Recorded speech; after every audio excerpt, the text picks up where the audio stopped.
मित्रों, आप सभी का स्वागत है the traditional astrologer YouTube channel में। अगर आपने अभी तक चैनल को सब्सक्राइब नहीं किया है तो चैनल को अवश्य सब्सक्राइब कर दें। और हम लोग मुहूर्त चिंतामणि ग्रंथ का अध्ययन कर रहे थे। इस अध्ययन के क्रम में हम लोग 25 श्लोकों का अध्ययन कर चुके हैं। आइए 26वें श्लोक से प्रारंभ करते हैं। सेवकस्य स्वामी सेवायां मुहूर्तः, यानी कि अगर आपको अपने घर पर किसी को नौकरी पे रखना है या अपने दुकान फैक्ट्री इत्यादि में नौकरी पे रखना है, अथवा आप किसी के यहाँ काम करना चाह रहे हैं किसी की कंपनी में या किसी के घर में, तब ये मुहूर्त देखा जाएगा। कैसे देखना है? तो एक तो जिस दिन आपको काम शुरू करना है उसका मुहूर्त ये ऊपर वाली लाइन में दिया गया है, और किससे करना है या अगर आप मालिक है तो किसको रखना है वो नीचे वाले में दिया गया है।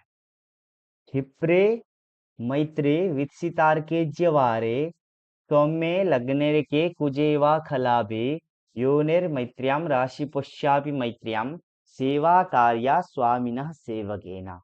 पहले बात करते हैं कि अगर आपको कहीं नौकरी ज्वाइन करना है या किसी को रखना है तो कैसे मुहूर्त में रखा जाएगा। और ये जो मुहूर्त है ये आपका या तो अपॉइंटमेंट, जैसे अपॉइंटमेंट लेने का समय मान लीजिए, या अगर आप घर पे नौकरी में रख रहे हैं किसी को तो कुछ एडवांस दे दीजिए, या अगर आप किसी के यहाँ जा रहे हैं तो कुछ एडवांस ले लीजिए, भले ही 1 2 10 50 100 1000 जो भी हो, मतलब कोई भी अमाउंट आप ले लीजिए इसी मुहूर्त में, ठीक है। तो क्षिप्रे क्षिप्रे अर्थात क्षिप्र संज्ञक नक्षत्रों में। क्षिप्र संज्ञक नक्षत्र कौन से है? आगे हम लोगों का आया था, हस्तासु पुष्याभिजीतः क्षिप्रम लघु गुरुस्तथा। हस्त नक्षत्र, अश्विनी नक्षत्र, पुष्य और अभिजीत, ये जो 4 नक्षत्र है इन 4 को लेना है। उसके बाद मैत्र, मैत्र संज्ञक नक्षत्र मृगांत चित्रा मित्रर्क्षम मृदु मैत्रम भृगुस्तथा। मृगशिरा नक्षत्र, रेवती नक्षत्र, चित्रा नक्षत्र और अनुराधा नक्षत्र, इन नक्षत्रों को भी लेना है। यानी कि टोटल कितने नक्षत्र हो गए? 8 नक्षत्र। कौन कौन से? हस्त, अश्विनी, पुष्य, अभिजीत और इधर मृगशिरा, रेवती, चित्रा और अनुराधा, ये 8 नक्षत्र ही क्या है? ग्रहण करने योग्य है। उसके बाद कौन कौन से वार होने चाहिए? तो बित, बित अर्थात बुधवार होना चाहिए, सित शुक्रवार होना चाहिए, अर्क रविवार होना चाहिए और इज्य बृहस्पतिवार गुरुवार होना चाहिए। इन 4 वारों में बुधवार के दिन, सित शुक्रवार के दिन, अर्क रविवार और इज्य बृहस्पतिवार के दिन में। सौम्य लग्ने, सौम्य जो शुभ ग्रह है वह कहाँ पर हो? लग्न में हो। जिस समय का भी आप लोग मुहूर्त निकाल रहे हैं उस समय के लग्न में शुभ ग्रह गए हुए होने चाहिए। शुभ ग्रह कौन कौन से हैं? चंद्रमा आपका शुभ ग्रह में आता है, बुध शुभ ग्रह में आता है, बृहस्पति आता है और शुक्र। इन 4 में से कोई भी ग्रह कहाँ पर हो? लग्न में गए हुए हों। और अर्के कुज, अर्के व कुजे फलाभे, ख अर्थात दशम भाव और लाभ एकादश भाव 11वां भाव, ठीक है। 10वें और 11वें भाव में अर्के व कुजे या तो सूर्य गया हुआ होना चाहिए या मंगल गया हुआ होना चाहिए। तो ऐसे समय में अगर आप मालिक है तो किसी को आप नौकरी पे रख सकते हैं, और अगर आप किसी के यहाँ काम करने जा रहे हैं या किसी के घर में किसी की कंपनी में, तो आप ऐसे समय में वहां पर ज्वाइन कर सकते हैं। अब इसके बाद बात आती है कि अगर आप नौकरी कर रहे हैं तो आपको क्या ध्यान देना है, या आप किसी के साथ पार्टनरशिप कर रहे हैं तो आपको क्या चीज ध्यान में देना है। योनिर मैत्र्याम, जो भी 2 लोगों के बीच में काम होगा अथवा पार्टनरशिप इत्यादि होगा, उसमें आपको एक चीज ध्यान देना है कि योनियों में मित्रता होनी चाहिए। अब जब आप विवाह प्रकरण देखेंगे तो विवाह में हम लोग योनियों का मेल करते हैं। वहां पर बताया गया है, अश्विन्यम्बुपयो हयो निगदितः स्वात्यर्कयोः कासरः सिंहो वस्वजपाद भयो समिदितो याम्यंतयो कुंजरा, ऐसे करके हर एक नक्षत्र का अलग अलग योनियां बताई गई है। किसी का घोड़ा, किसी का गाय, किसी का व्याघ्र इत्यादि करके वहां पर बताया गया है। और इसी के साथ में वहां पर किन दो योनियों में शत्रुता होती है उसके बारे में भी बताया गया है कि गो व्याघ्रम गजसिंहम अश्वमहिषम स्वैरम च बभ्रूरगम वैरम वानरमेशयोश्च सुमहत तद्वद बिडालंदुरुहु, ऐसे करके वहां पर श्लोक आपको मिलता है। तो हमेशा ध्यान देना चाहिए कि मालिक और नौकर की कभी भी शत्रुता वाली योनि नहीं होनी चाहिए। जैसे एक एग्जांपल ले लेते हैं, गो व्याघ्रम कहा गया है, यानी कि एक का गाय हो और एक का व्याघ्र हो, तो ऐसा नहीं होना चाहिए, क्योंकि जिसका व्याघ्र है वो तो गाय वाले को परेशान कर देगा। मान लीजिए अगर नौकर का व्याघ्र होता है और मालिक का गाय हो गया, तो नौकर मालिक को परेशान कर देगा। और वही मालिक का व्याघ्र हो और नौकर का गौ हो, तो नौकर जो है मालिक जो है वह नौकर को परेशान करेगा। तो हमेशा योनियों में मित्रता होनी चाहिए। उसके बाद राशि पश्चापि मैत्र्याम, राशिपति, जो भी आपकी राशि है, जब आप पैदा हुए होंगे तो उस समय जिस नक्षत्र के जिस चरण से आपका नाम आया था, जन्म का नाम, उस जन्म के नाम के अनुसार कोई ना कोई आपकी राशि होगी। उस राशि का कोई ना कोई स्वामी तो होगा ही। तो ध्यान देना चाहिए कि राशि स्वामियों में भी मित्रता हो, यानी कि आप जिसके यहाँ काम करना जा रहे हैं उसके और आपके राशि स्वामियों में मित्रता होनी चाहिए। एक एग्जाम्पल ले लेते हैं, मान लीजिए कि नौकर का सिंह राशि है और मालिक का कुंभ राशि, तो ऐसा नहीं चलेगा, क्योंकि सिंह राशि का स्वामी कौन है? सूर्य है। और कुंभ राशि का स्वामी कौन है? शनि है। तो इन दोनों में शत्रुता है, तो इसको भी त्याग देना चाहिए। राशि स्वामियों में भी मित्रता होनी चाहिए। योनिर्मैत्र्याम, योनियों में मित्रता होनी चाहिए। और राशि पुष्यापि मैत्र्याम, राशि स्वामियों में भी मित्रता होनी चाहिए। तो जब ये सब इकट्ठा हो जाए तो ऐसे समय में सेवकेन स्वामिनः सेवा कार्या, सेवकेन, सेवक के द्वारा, स्वामिनः सेवा कार्या, स्वामी का क्या करना चाहिए? सेवा करना चाहिए। यानी कि सेवक कहीं ज्वाइन हो रहा है तो उसको ये सब ध्यान में देख के, क्योंकि नॉर्मली कहीं कहीं ही आप ऐसे केस देख सकते हैं जहां नौकर मालिक को परेशान करे, नहीं तो ज्यादातर यही होता है कि मालिक ही नौकर को परेशान करते हैं। तो इसलिए जो काम करने जा रहे हैं उनको ये सब ध्यान देना चाहिए। अब देखते हैं आगे। स्वात्यादित्य स्वात्यादित्य मृदु द्विदेव गुरुभे कर्णत्रयास्वे चरे, लग्ने धर्म सुताष्ट शुद्धि सहिते द्रव्य प्रयोग शुभः, नारे ग्राह्यम ऋणम तु संक्रमदिने वृद्धौ करेर्केन्यद, तद्वंशेषु भवेद ऋणम न च बुधे देयम कदाचित् धनम। अब ये द्रव्य प्रयोग का मुहूर्त है। और कोइंसिडेंस, इसको आप कोइंसिडेंस माने, एक अभी मेरे दिमाग में एक थॉट आया कि इसको आप कोइंसिडेंस माने या ऋषि ने जानबूझ के ये जो एक लाइन है ना उसको बिठाया हुआ है। जैसे अभी यहाँ पर आप देखेंगे तो यहाँ पर क्या है? नौकरी करने का या सेवा करने का मुहूर्त बताए, ठीक है। अब सेवा या नौकरी करेंगे तो ऑब्वियसली पैसा तो आएगा ही।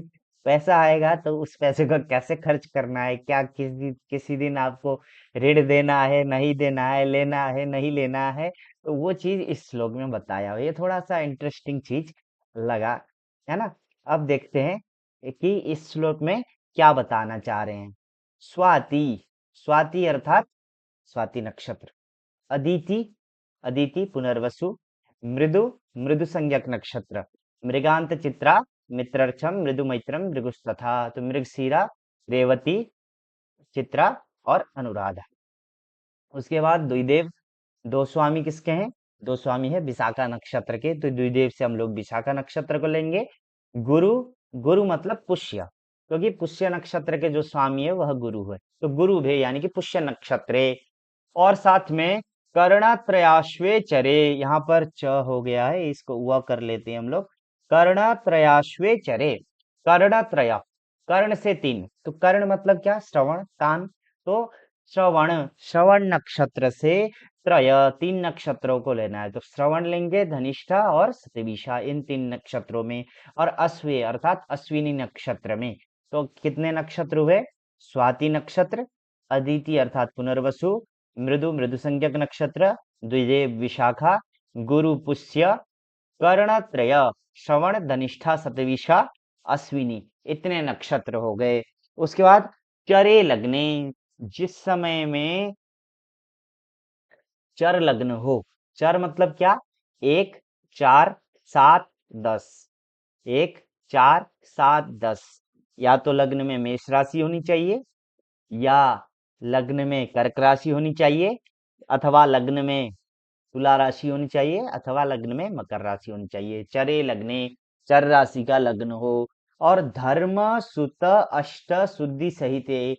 धर्म 9वां भाव, सुत 5वां भाव, अष्ट 8वां भाव। तो 5 5 8 और 9, ये जो भाव है वह शुद्धि सहित है, यानी कि शुद्ध हो, न उसमें पाप ग्रह बैठा हुआ हो, न उसमें शुभ ग्रह बैठा हुआ हो। तो ऐसे समय में द्रव्य प्रयोग शुभ, द्रव्य का प्रयोग करना, धन का प्रयोग करना क्या होता है, शुभ होता है। यानी कि अगर आप किसी को कर्जा इत्यादि देना चाह रहे हैं तो इस समय में दे सकते हैं, या आप कहीं पे अपना पैसा इन्वेस्ट करना चाह रहे हैं तो भी एक तरफ से आजकल जो एफडी इत्यादि जो चल रहा है, या एसआईपी वगैरह, ये सब जो चीजें वो ऋण देने के बराबर ही है, क्योंकि अपने पास तो पैसा रहता नहीं है। तो उन सब में भी ये चीज ग्रहण कर सकते हैं। द्रव्य प्रयोग शुभ, द्रव्य का प्रयोग करना क्या होता है, शुभ होता है। अब इसके बाद यहाँ पर कहा कि नारे ग्राह्यम ऋणम तु संक्रम दिने वृद्धौ करिर्केन यद तद्वंशेषु भवे दृढ़म न च बुधे देयम कदाचित धनम। नारे ग्राह्यम ऋणम तु संक्रम दिने, न आरे ऋणम ग्राह्यम। ठीक है, न आरे ऋणम ग्राह्यम। आर अर्थात मंगलवार, आर मतलब मंगलवार, मंगलवार के दिन में ऋणम न ग्राह्यम, ऋण नहीं लेना चाहिए। मंगलवार के दिन में ऋण कभी भी नहीं लेना चाहिए। आरे ऋणम न ग्राह्यम।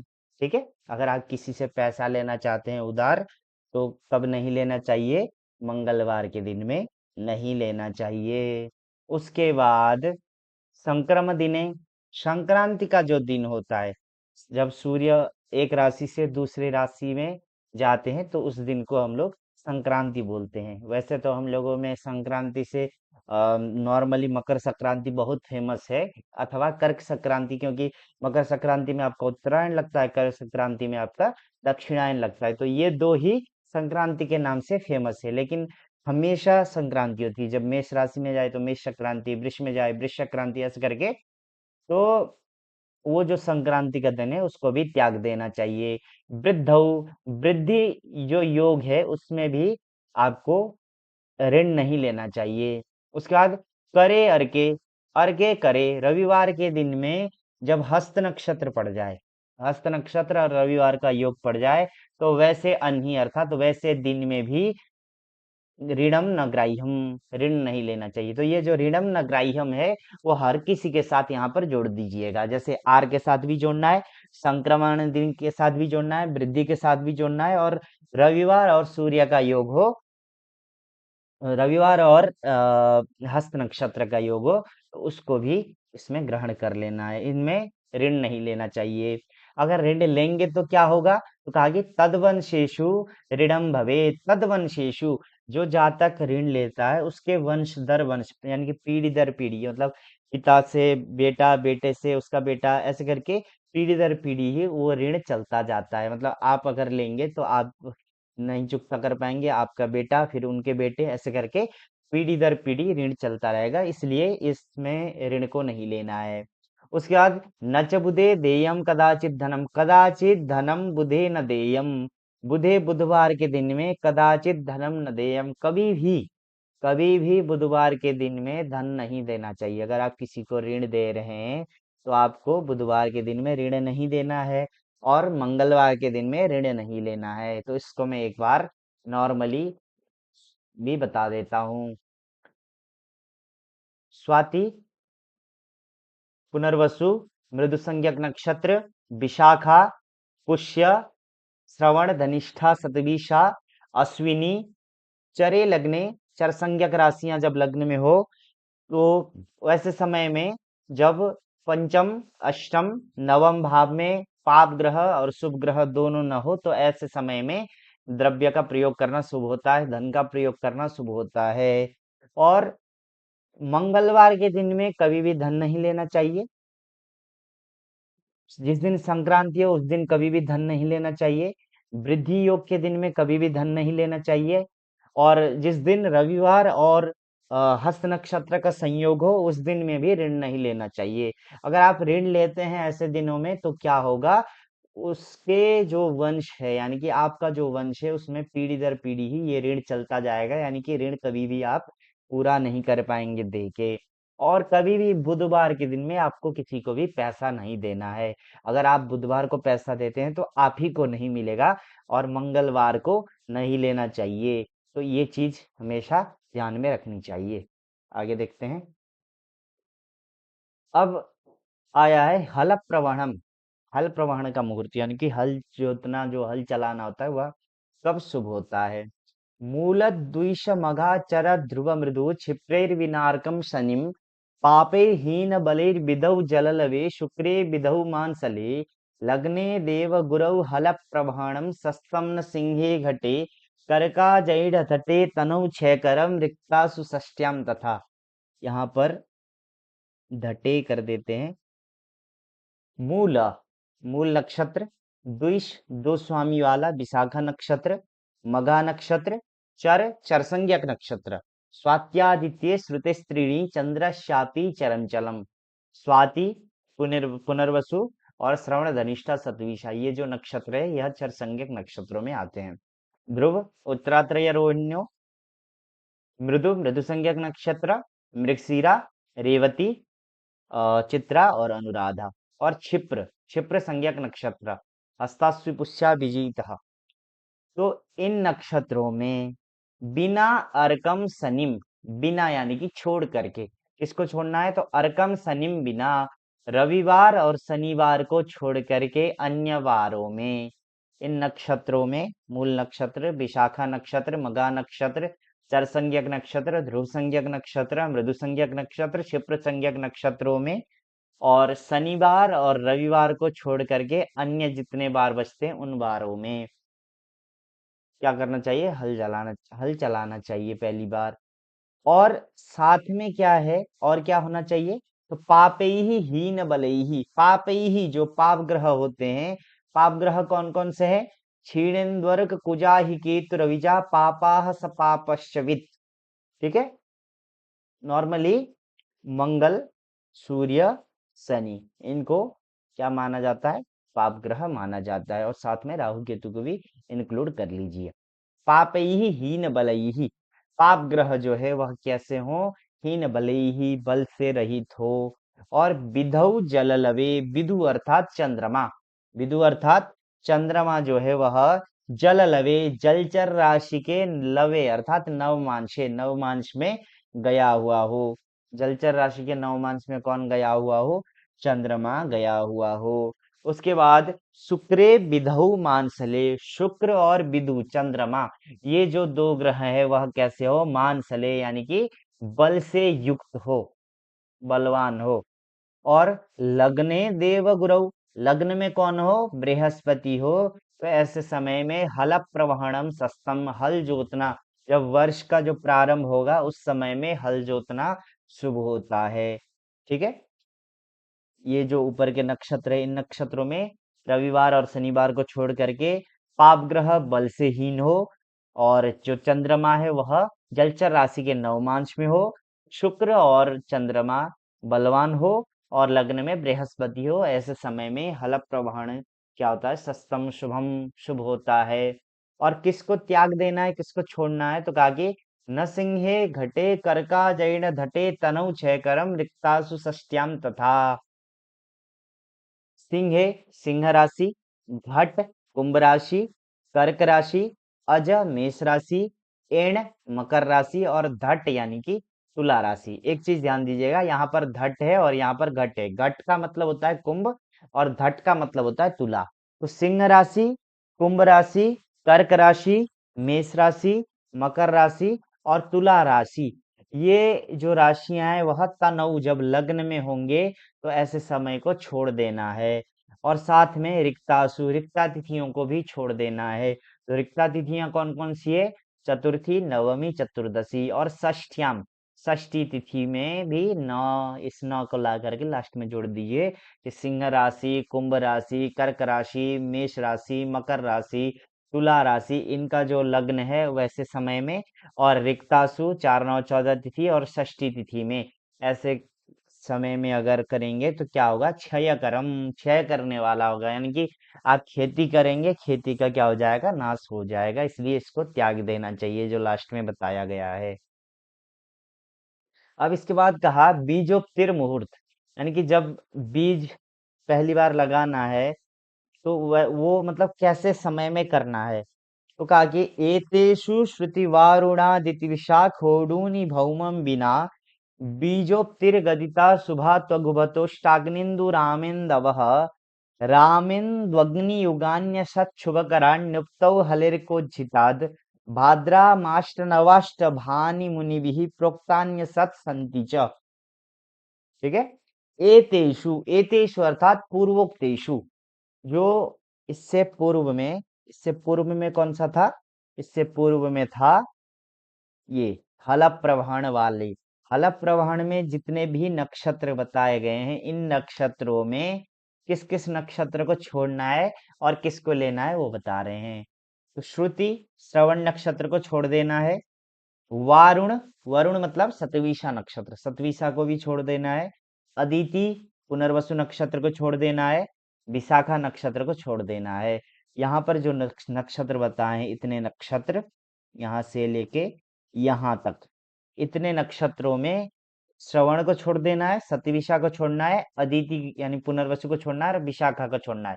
इन नक्षत्रों को छोड़ करके सारे जो नक्षत्र है वो सेम टू सेम हल प्रवहण वाले नक्षत्रों को उठा लेना है।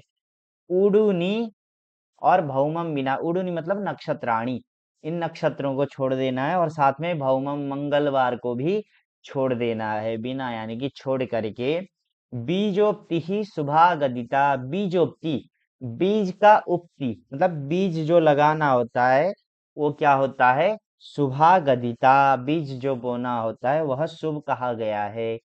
और जो बीज वपन जो क्रिया है उसमें हम लोगों को कुछ और एक चीज भी ध्यान में देना पड़ता है। बीज बोने का एक चक्र बनता है। वो चक्र कैसे बनता है, तो वो राहु के नक्षत्र से बनता है। जिस भी नक्षत्र में राहु होगा वहां से हम लोग क्या करेंगे, वर्तमान नक्षत्र तक गिनते हुए जाएंगे। तो वो चीज यहाँ पर बताया गया है। त्वगुभतो, तू अगुभतः, अगु, अगु मतलब राहु, राहु के भतः मतलब नक्षत्रतः, जिस नक्षत्र में राहु होगा उस नक्षत्र से वर्तमान नक्षत्र तक हम लोग गिनेंगे। अगर वर्तमान नक्षत्र तक गिनने पर अष्ट कितनी संख्या है, 8 आए। ठीक है, राहु के नक्षत्र से आज, जैसे मान लीजिए आज के दिन में अगर आपको बीज वपन करना है तो आप देखेंगे कि राहु कौन से नक्षत्र में है, उस राहु के नक्षत्र से आप गिनते हुए आज के नक्षत्र तक आएंगे। आज के नक्षत्र तक आएंगे तो अगर 8 नक्षत्र के अंदर आता है तो उसके बाद अग्नि, 8 में 3 जोड़ दीजिए कितना हुआ, 8 3 11, 11 के अंतर्गत आता है। उसके बाद इंदु, ऐसे ही हम लोगों को एक एक प्लस करके करना है। मैंने आगे डायरेक्टली श्लोक के माध्यम से भी बताया, लेकिन यहाँ पर हम लोग इस श्लोक का भी अर्थ देखते हैं। अष्ट 8, अग्नि 3, इंदु 1, राम 3, इंदु 1, राम 3, इंदु 1, अग्नि 3 और युग 4। तो जिस नक्षत्र में राहु रहेगा उस नक्षत्र से हम लोग क्या करेंगे, गिनेंगे। तो राहु के नक्षत्र से वर्तमान जो नक्षत्र है वहां तक अगर क्या हो, अष्ट 8 आए तो अशुभ, अग्नि 3 आए तो शुभ, इंदु 1 अशुभ, राम 3 शुभ, इंदु 1 अशुभ, राम 3 शुभ, इंदु 1 अशुभ, अग्नि 3 शुभ और युग यानी 4, ये क्या होता है, अशुभ होता है। इसको मैं आगे श्लोक के माध्यम से डायरेक्टली बता दूंगा कि कौन कौन से जो नक्षत्र है वह क्या होते हैं, खराब होते हैं। उसके बाद हले, जो हल, जो आगे हल प्रवहन कहा गया था उसमें अर्क उज्जिताद भात, यानी कि अर्क सूर्य के द्वारा जो उज्जित, उज्जित मतलब कि छोड़ा हुआ, सूर्य के द्वारा जो उज्जित यानी कि जो छोड़ा हुआ जो नक्षत्र है उस नक्षत्र से राम, राम मतलब 3, अष्ट 8, नव 9 और अष्ट मतलब 8 बानी नक्षत्राणी। तो ये जो नक्षत्र होते हैं, तो जो राम यानी 3 हो गया, अष्ट 8 हो गया, नव 9 हो गया और अष्ट अष्ट, ठीक है। तो ये मुनिभिः प्रोक्तानि असत् सन्ति च, मुनिभिः असत् सत् इति प्रोक्तानि, मुनियों के द्वारा क्या बताया गया है, पहला जो है वह अशुभ होगा और दूसरा शुभ होगा। जैसे तीन तीन जो नक्षत्र है वह क्या होंगे, अशुभ होंगे। सूर्य जिस नक्षत्र को छोड़ चुका है उस नक्षत्र से वर्तमान नक्षत्र तक गिनेंगे, तो 3 जो होगा वो क्या होगा, अशुभ होगा। फिर 8 शुभ होगा, 9 अशुभ होगा और फिर 8 शुभ होगा।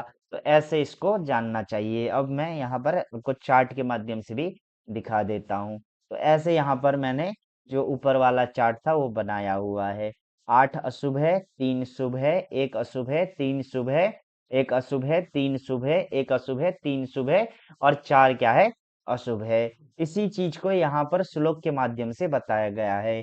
राहुभात अष्टमम यावत द्वादशम षोडशम तथा विंशम जीना चतुष्कम च बीजवापे परित्यजेत।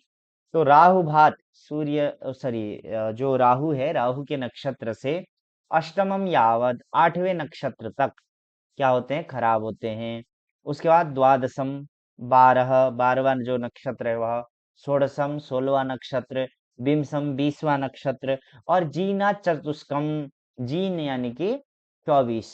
क्यों क्योंकि जीन के जो तीर्थकर होते हैं जैन के वो 24 थे। तो जीनात मतलब 24वें नक्षत्र से चतुष्कम जो 4 नक्षत्र है, तो 24 25 26 27 ये जो नक्षत्र है इनको बीज वापे परित्यजित, जो बीज वपन की जो क्रिया होती है उसमें इनको क्या कर देना चाहिए, त्याग देना चाहिए।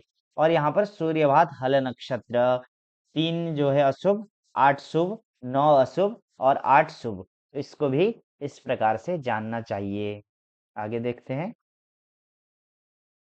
त्वाष्ट्रान् मित्रक भात द्वयम्बुपलघु श्रोत्रे शिरामोक्षणम् भौमार्केज्य दिने विरेकवमनाद्यं स्यात् बुधार्की विना मित्रक क्षिप्र चरध्रुवे रविसुबाहे लग्नवर्गे विदो जीवस्यापि तनौ गुरौ निगदिता धर्म क्रिया तद्बले। त्वाष्ट्रान्, त्वाष्ट्र यानी कि चित्रा, मित्र अनुराधा नक्षत्र, ठीक है, और क मतलब रोहिणी नक्षत्र। त्वाष्ट्र चित्रा नक्षत्र, मित्र अनुराधा नक्षत्र और क अर्थात ब्रह्मा रोहिणी नक्षत्र। इन नक्षत्रों से द्वये दो दो नक्षत्र, तो यहाँ पर चित्रा और स्वाति, फिर यहाँ अनुराधा और ज्येष्ठा और रोहिणी और मृगशिरा। उसके बाद अंबुप, अंबुपति, अंबुपति यानी कि वरुण सतविषा नक्षत्र, लघु लघु संज्ञक नक्षत्र, हस्तासु पुष्याभिजितः, श्रोत्र श्रवण नक्षत्र। इन नक्षत्रों में सिरा मोक्षणम, सिरा मोक्षण क्या होता है, शुभ होता है। पहले के समय में क्या होता था कि जो हमारे जो शरीर में जो खराब रक्त वगैरह होता है उसको निकालने के लिए प्रक्रिया होती थी। वो कुछ नस वस से ऐसा कुछ टाइप का काट करके, वो हल्का सा काट करके वो कुछ जो खरा जो रक्त है उसको निकालने की प्रक्रिया होती थी, तो उसको क्या कहा जाता है, सिरा मोक्षण कहा जाता है। और इनमें क्या ध्यान देना चाहिए, तो कहा कि ये हो गया, ठीक है, इनमें क्या करना चाहिए, सिरा मोक्षण करवाना चाहिए। और इनमें वार क्या होना चाहिए, भौम मंगलवार, अर्क रविवार, इज्य बृहस्पतिवार, ये 3 वार होने चाहिए सिरा मोक्षण में।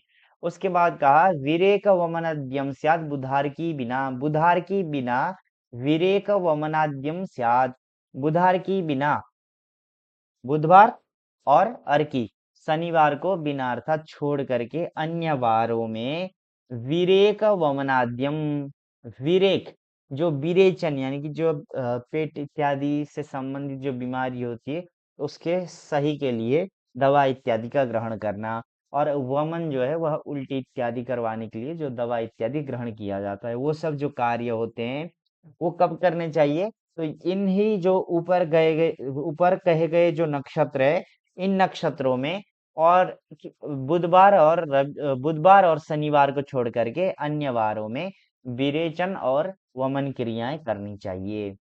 उसके बाद कहे कि मित्र क्षिप्र चर ध्रुवे रवि सुबाहे लग्न वर्गे विदो जीवस्यापि तनव गुरौ निगदिता धर्म क्रिया तद्बले। मित्र संज्ञक नक्षत्र मृगांत चित्रा मित्रक्षम मृदु मैत्रम मृगुस्तथा। क्षिप्र संज्ञक नक्षत्र हस्ताश्वि पुष्याभिजितः हस्ताश्विनी पुष्याभिजित। चर संज्ञक नक्षत्र स्वात्यादित्य श्रुते स्त्रीणी चंद्रशापी चरम चलम।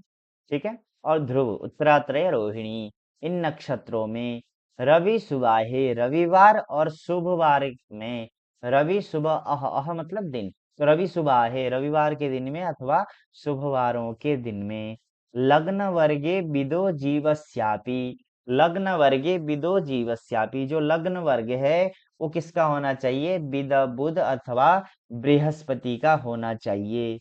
ठीक है। लग्न जो वर्ग होता है, लग्न जो वर्ग होता है वह बुध एवं बृहस्पति का लग्न होना चाहिए। उसके बाद कहा कि तनव गुरु, गुरु तनव, गुरु जो बृहस्पति है वह कहाँ पर हो? लग्न में बैठे हुए हो। और तदबले, तदबले मतलब जब बृहस्पति बलवान हो, ऐसे समय में बृहस्पति के बली रहने के समय में धर्म क्रिया निगदिता, धर्म क्रिया जो धार्मिक कार्य होते हैं वह निगदिता कथिता शुभ शुभ कहा गया है। अब क्या धार्मिक कार्य का मतलब क्या? तो आपको कोई भी अनुष्ठान करवाना है, पूजा पाठ करवाना है, जैसे रुद्री चंडी पाठ इत्यादि करवाना है, तो वो उसको आप ऐसे समय में करवा सकते हैं, कहने का ये तात्पर्य है।